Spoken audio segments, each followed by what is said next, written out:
రామాయణంలో అత్యంత పవర్ఫుల్గా ఉండే హనుమంతుడు కూడా ఒకప్పుడు సముద్రం ముందర నిలబడి ఈ సముద్రాన్ని నేను దాటలేనేమో అని అనుకున్నాడు. తనకి ఆ పవర్ లేక కాదు, తను ఎంత పవర్ఫుల్లో మర్చిపోవడం వల్ల. మీ పరిస్థితి కూడా అంతే. కొత్తగా బిజినెస్ స్టార్ట్ చేయాలనుకున్నా, ఉన్న జాబ్లోనే టాప్ పొజిషన్లోకి వెళ్ళాలనుకున్నా, ఎన్నో సంవత్సరాల నుంచి ఉన్న పొజిషన్లోనే ఉంటూ ఫైనాన్షియల్ స్టేటస్ పెంచుకోలేక ఎంతో సతమతం అవుతూ ఉంటారు. ఇక్కడ మీకు ఎదగాలన్న ఇంటెన్షన్ లేక కాదు, కొత్తగా ఏదైనా స్టార్ట్ చేస్తే లైఫ్లో సక్సెస్ అవుతామో లేదో అన్న భయంతో.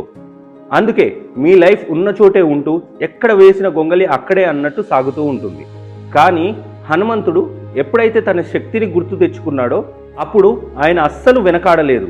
అక్కడున్న సముద్రం ఏమీ చిన్నదైపోలేదు. కానీ ఆయనలో ఆత్మవిశ్వాసం ఒక్కసారిగా పెరిగిపోయింది. తను ఎగరగలనని గ్రహించాడు. దాంతో యూనివర్స్ మొత్తము ఒక్కసారిగా తనకు అలైన్ అయ్యి తనకు సహకరించడం స్టార్ట్ చేసింది. సేమ్ అలాగే హనుమంతుడికి ఉన్నంత శక్తి మనలోనూ ఉంది.